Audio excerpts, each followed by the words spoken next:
श्री राम का उपदेश हम लोग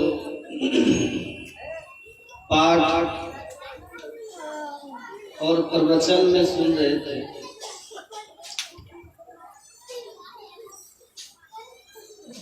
और यह उपदेश भगवान श्री राम ने अपनी प्रजाओं को दिया। किस प्रजा को? जो प्रजा राम के राज में बड़े सुखी थे, उस प्रजा को आवश्यकता क्यों पड़ी?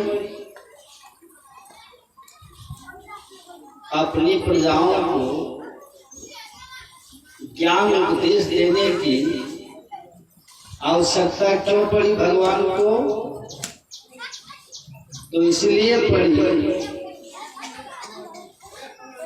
कि भगवान हम लोगों के शरीर और इस संसार को बनाने वाले,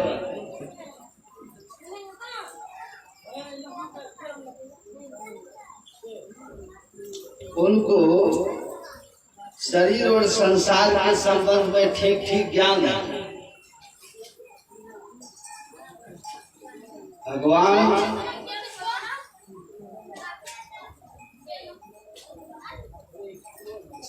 इसलिए उपदेश करते हैं कि मेरी प्रजा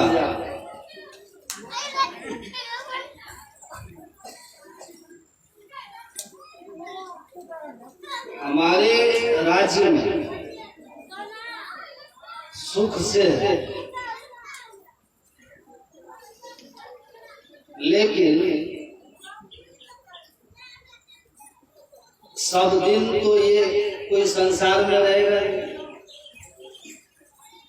और ना ही इस धरती पर सब दिन मेरा राज रहेगा। अभी अयोध्या में भगवान श्री राम का राज है, वहां राजा है भगवान।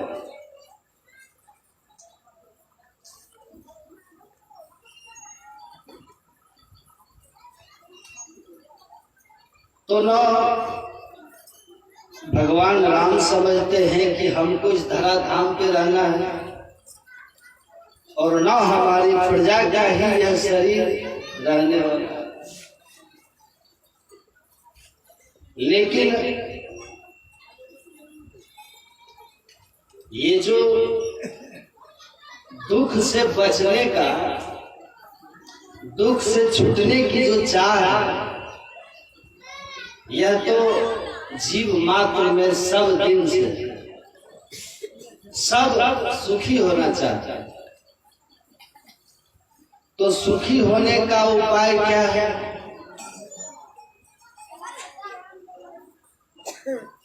भगवान समझा रहे हैं अपनी प्रजाओं को, इसीलिए समझा रहे हैं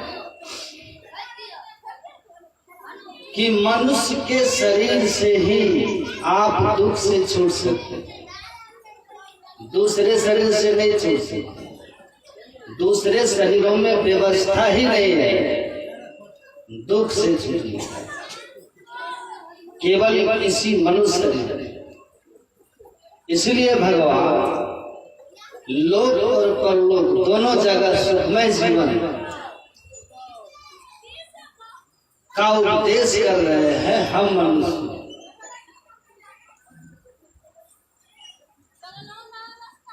और कहते हैं कि आप अभी जिस शरीर में हैं, ये शरीर बड़े भाग से मिला, बड़े भाग मानुष तन मिलता बड़े भाग से है, आपको भी बड़े भाग से मिला है। और अभी आप सुन रहे थे कि जिसको मिला है वो आप, और जो मिला है वो शरीर। लेकिन ये आप जो जीव है आकर 4,84,000 जोनि भ्रम दिया जीव अविनाशी। ये अविनाशी जीव 84 लाख प्रकार के शरीरों को पाया, क्रम क्रम से उसमें रहा, उस शरीर में रह करके अनेक तरह के सुख दुख को भोगा, फिर उस देह का त्याग किया, फिर दूसरे शरीर में गया और इस तरह से 84 लाख प्रकार के शरीरों में रह करके अनेक तरह के दुख सुख का भोग। और सबसे बड़ी बात, जन्मत मरत दुसह दुख। जब तक हम लोग शरीर संसार में है तब तक तो दुखी है ही। तो जब इस शरीर और संसार को हम त्यागेंगे तो त्यागने के समय भी बहुत दुख होगा, और जब जन्म ले रहे थे तब भी दुख हुआ, और जब माँ के गर्भ में उल्टा रहते हैं तब भी दुख होता है। तो महापुरुष लोग कहते हैं कि शरीर में रहने के दुख को तो जान ही रहे हो, जन्म लेने और देह त्यागने में भी बड़ा कष्ट होता है। इस तरह से ये दुख का चक्र चल रहा है।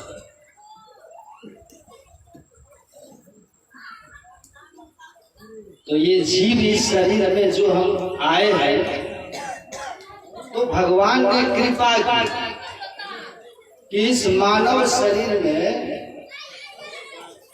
दुख से हमेशा के लिए छूटने का, जन्म मरण से मुक्त होने का एक राह दिया,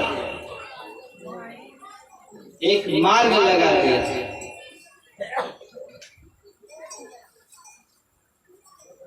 और इसीलिए भगवान उपदेश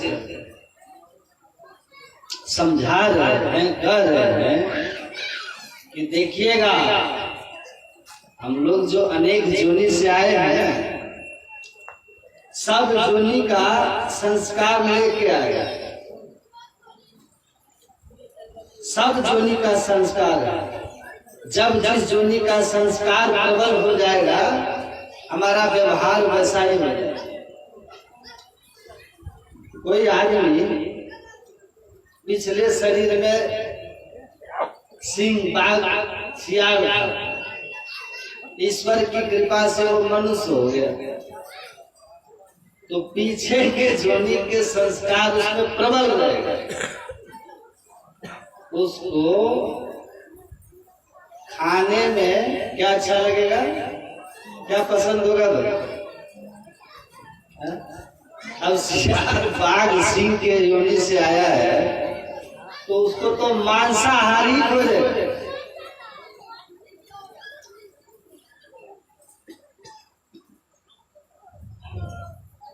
एक आदमी अपने बारे में सुना रहे थे कि बाबा, हम कितना भी जरूरी काम होता है वो काम हम छोड़ सकते हैं, केवल हमको कोई आदमी ये कहते कि मीट मुर्गा मछली बन रहा है, थोड़ा रुकिए खा के जाइए, हम छोड़ देते हैं। हमको इन सब चीजों का नाम सुनते ही एकदम से भीतर से लगता है कि कब मिल जाएगा, छोड़ करके जाना बहुत बड़ा हानि है। देखिए, पिछले जन्म में सिंह बाघ सियार रहे हो, अब वहां से डायरेक्ट ईश्वर ने प्रमोट कर दिया, आदमी बना दिया, तो एकदम नया मनुष्य है। नया मनुष्य समझते हैं, पहली बार आदमी बना, तो पहली बार आदमी बना तो पशु का संस्कार प्रबल हो के रहेगा। अब पुराना आदमी 10-20 जन्म से मनुष्य बन रहा है, उसके अंदर मानवीय गुण एकदम से प्रबल रहे। वो आदमी में सदाचार, मानवीयता, दया, करुणा, क्षमा, ये सब गुण रहेगा। सुचाचार, शुद्धाचार, खान पान की पवित्रता रहेगी। वो पुराना मानव है। और नया मानव पीछे के संस्कार प्रबल बना कर रखे। तो संस्कार पीछे का प्रबल है आपका। भगवान उपदेश कर रहे हैं कि देखना, पीछे के संस्कार जो तुम प्रबल लेके आए हो वो पाश्विक संस्कार है। और इस पाश्विक संस्कार के प्रभाव में आकर के तुम वही काम मत करते रहना जो करते आए पशुओं के शरीर में। पशु के शरीर में क्या करते आए हो? यही तन कर फल विषय न भाई। इस शरीर का फल विषय भोगने, इसके अतिरिक्त सब शरीर का फल विषय भोग, सब भोग के शरीर हैं। आहार निद्रा भय मैथुन च सामान्य तत्व सुधर नारायण। आहार भोजन, नींद, भय और संतान की उत्पत्ति करना, जन्म देना बच्चे को। चार काम मनुष्य और पशुओं ने समान। तो इन्हीं चार कामों में अगर हमारी प्रवृत्ति है तो ये भगवान कह रहे हैं सावधान हो जाओ। मिला है मनुष्य का शरीर, प्रवृत्ति है पशुओं वाली, तो मनुष्य शरीर में रह लोगे जब तक रहने की आयु है। लेकिन पाश्विक प्रवृत्ति या विषय भोग की प्रवृत्ति फिर उसी और पहुंचा देगा जिस ओर से तुम बड़े जन्मों के कष्ट के बाद ईश्वरीय की कृपा से कबहू कहीं करुणा नरते ही देत इस बिंदु है आए। संत लोग एक स्वर से कहते हैं सावधान, बहुत जन्म भयो कीट पतंगा, बहुत जन्म जन्मील कुरंगा, बहुत जन्म पंछी सरप होइयो, बहुत जन्म है वर वृक्ष जोइयो, मिल जगदीश मिलन की गरिया चिरंगाल यह देश जरिया। गुरु नानक देव जी कहते बहुत बहुत जन्म तक बहुत बहुत जोनी में रहे हो कि पतंग पशु पक्षी से लेकर के वृक्ष आदि योनि की योनिया आपने भोगा। ईश्वरीय की कृपा से ये मनुष्य का शरीर मिला है। यह शरीर इसीलिए मिला है कि मिलू जगदीश पाइन जेहि परलोक सवार।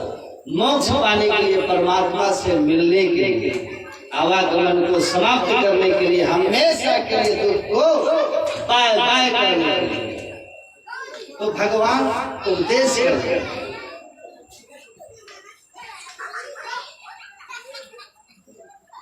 बच्चा को इस देव दुर्लभ तन में भी चूक न हो जाए।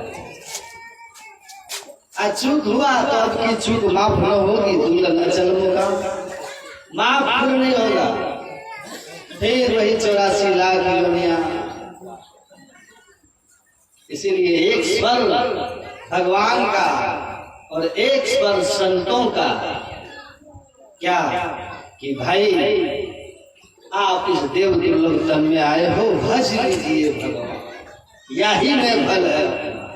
भगवान को भज लीजिए, इसी में भलाई है, क्योंकि भजन भी इसी शरीर से होगा। कि ये जो निर्वाण मार्गी होते हैं, पाई में यही साधन धाम मोक्ष कर द्वारा मोक्ष मार्गी ईश्वर को प्राप्त करके जन्म मरण से छूटने का जो बैठ करके नियमित ध्यान साधना कर रहा है, 10वें द्वार को खोलने का प्रयास कर रहा है, अंधकार के पट से पार जाना है। आंख बंद करते हैं ना, अंधेरा दिखता है ना, ये वज्र का पाठ, ये नरक का द्वार है। समझिए यही दुख का कारण है। अंधार गाढ़ असार गाढ़ अंधार घट में ताते दुख अपार, ये अपार दुख का कारण है अंधकार। अंधकार आंखों के सामने का ये वज्र का पाठ, जीव इस घोर अंधकार में रहने के कारण शरीर में दुख पाता और उसको पता नहीं चलता उससे भूल भ्रम हमेशा होती रहती है। न चाह के भी कभी कभी वो पाप कर्म करके अपने जीवन को दुखमय बना लेता है, नरकगामी बना लेता है। मोक्ष का साधन क्या करता है? इस अंधकार के पार जाने का प्रयास करता है, इस अंधकार को काटने का प्रयास करता है। कौन काटेगा? शमशील नील अपील पेले खेल खेली लगी पड़े।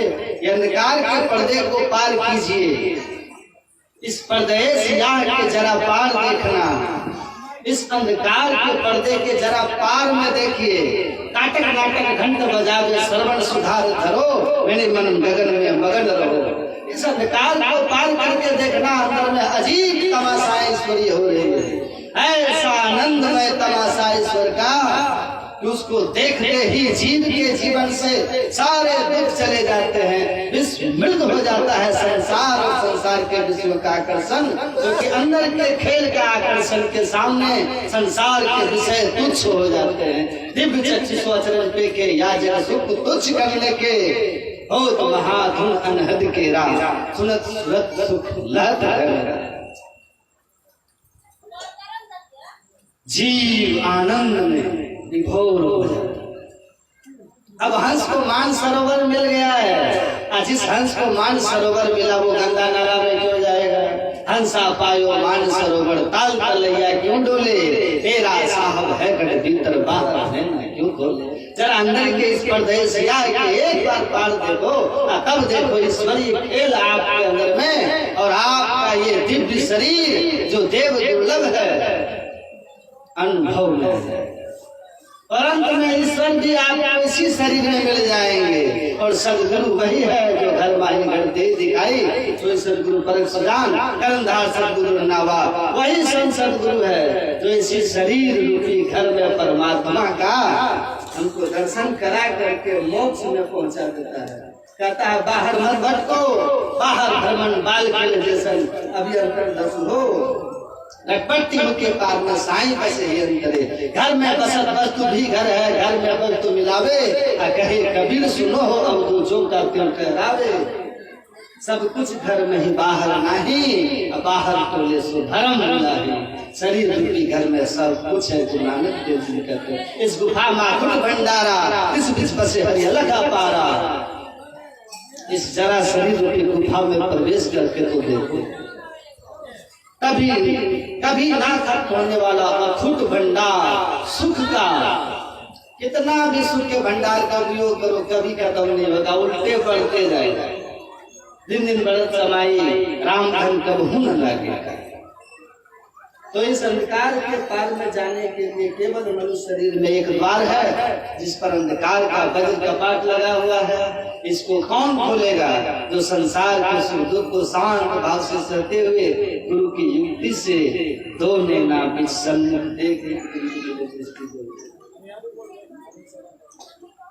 दृष्टि जुगल कर धरो सोए बिंदु में झलकर श्वेत निशान, वज्र कपाट खुले तम टूटे ब्रह्म ज्योति झलका। ब्रह्म ज्योति आपको अपने अंदर दिखेगा, ये वज्र कपाट अंधकार का टूट जाएगा। लेकिन दृष्टि युगल कर धरो सोए सुख मन में, दोनों दृष्टि को आपस में जोड़ करके दोनों आंखों के ठीक मध्य में तीसरा नेत्र है जिसको सुषुम्ना कहते हैं। सुषुम्ना में दृष्टि को केंद्रित कीजिए, वे श्वेत निशान झलकेगा जो ब्रह्म ज्योति है। ब्रह्म ज्योति के दर्शन होते ही आपके जीवन से दुख खत्म हुआ, ब्रह्मनाद प्रकट हो जाएगा। जो वो ब्रह्मनाद आपको परमात्मीय गुण से भर देगा और खींच करके परमात्मा से मिला देगा चुंबन। कितना सरल और महान शरीर है ये। इस महान शरीर को पाकर, देव के लफ्ज को पाकर साधन कीजिए, साधन कीजिए गुरु से युक्ति लेकर के, तो मोक्ष के द्वार को प्राप्त कर लीजिएगा। बहुत कठिन साधना नहीं है ये, सीख करके कीजिएगा तो बड़ा आसान है, और जवानी में कीजिएगा तो जल्दी मिल जाएगा। सदाचार में रह करके जवानी में करोगे जल्दी हो जाएगा, बुढ़ापा में सब काम में कर्क होता है, और जवानी में अभ्यास बनाए हैं तो बुढ़ापा में भी कर पाइए, गिरहस्थ सब कर पाइए। देख रहे हमारे बाबा हैं, कितना उम्र है, फिर भी देखिए जवानी से कर रहे हैं तब ना। सत्संग ध्यान का समय देते थे, ये बाबा देखिए कितना उम्र है, जवानी में किए तब ना। पूरा समय सत्संग ध्यान में लगा रहे। संस्कार होना चाहिए, गृहस्थ रहिए चाहे विरक्त रहिए, विवाह कीजिए चाहे अविवाहित रहिए, जो मन आपको वो कीजिए, लेकिन जहाँ रहिए उस धर्म में पक्का रहिए, हिल डोल वाला मत रहिए, है ना। हिल डोल वाला मत रहिए, जिसमें रहिए पक्का रहिए, लगन से रहिएगा तो गुरु की कृपा होकर के आपकी रक्षा भी होती रहेगी, है ना। तो कोई भी कर सकते हैं, सदयुक्ति लेकर के कीजिएगा। कुछ दिन के साधना के बाद जो आनंद अपने आप में आने लगेगा, महसूस होने लगेगा कि कितना सौभाग्यशाली हैं हम, भगवान ने मनुष्य का शरीर दिया, कितना सौभाग्य कि फिर एक बार सदगुरु दिया, ये ऐसा दुर्लभ ज्ञान बता दिया।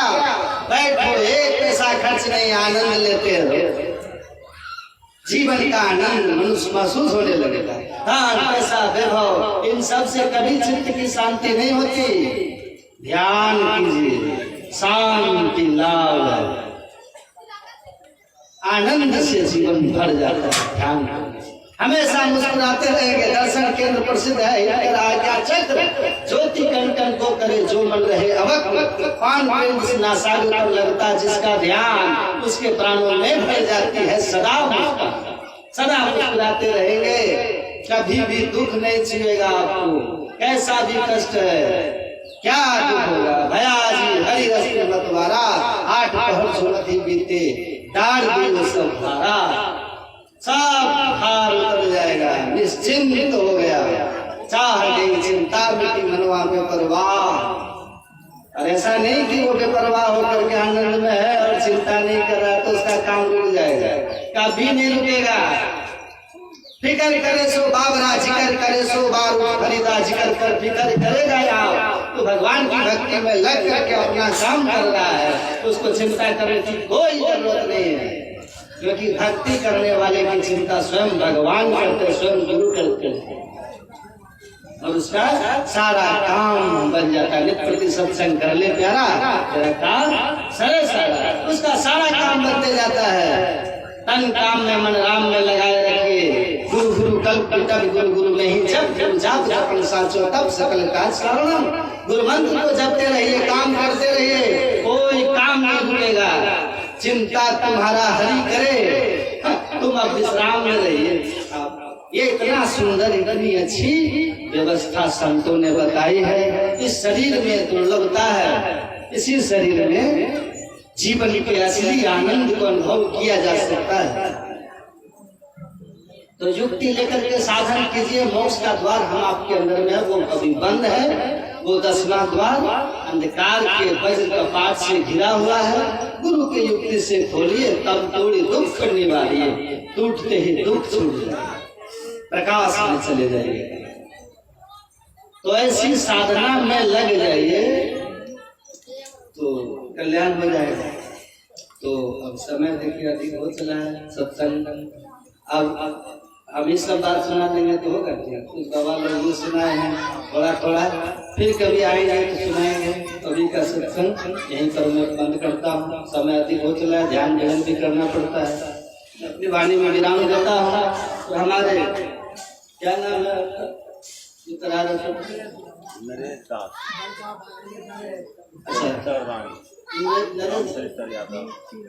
हाँ जो भी है नरेश भाई, उनके समस्त परिवार, उनके भाई भाई, क्या नाम है? रामचरित्र यादव, नरेश यादव, दिनेश यादव, नहीं ना? इन लोगों को बहुत बहुत गुरु महाराज की कृपा बरसे, बहुत कृपा के पात्र हैं। सत्संग के प्रति, साधु महात्मा के प्रति बड़ी श्रद्धा है। इनके लिए मैं परमात्मा से शुभकामना करता हूँ। इनके समस्त परिवार के हृदय में सत्संग के प्रति यह श्रद्धा इसी तरह से बनी रहे, बढ़ती रहे, सबका शुभ कल्याण हो, मंगल कामना करता हूँ। और कुछ माता जी के साथ के उपलक्ष्य में जो सत्संग हो रहा है, उनकी आत्मा की सदगति के लिए गुरु महाराज से मैं प्रार्थना करता हूँ। उनकी आत्मा जहाँ भी अगरबत्ती गायक जी से निवेदन है हम लोग के बीच तो आप लोग जितने आए हैं, आप लोग की श्रद्धा भक्ति सत्संग के प्रति देख करके मैं बहुत प्रसन्न हूँ, बहुत खुश हूँ।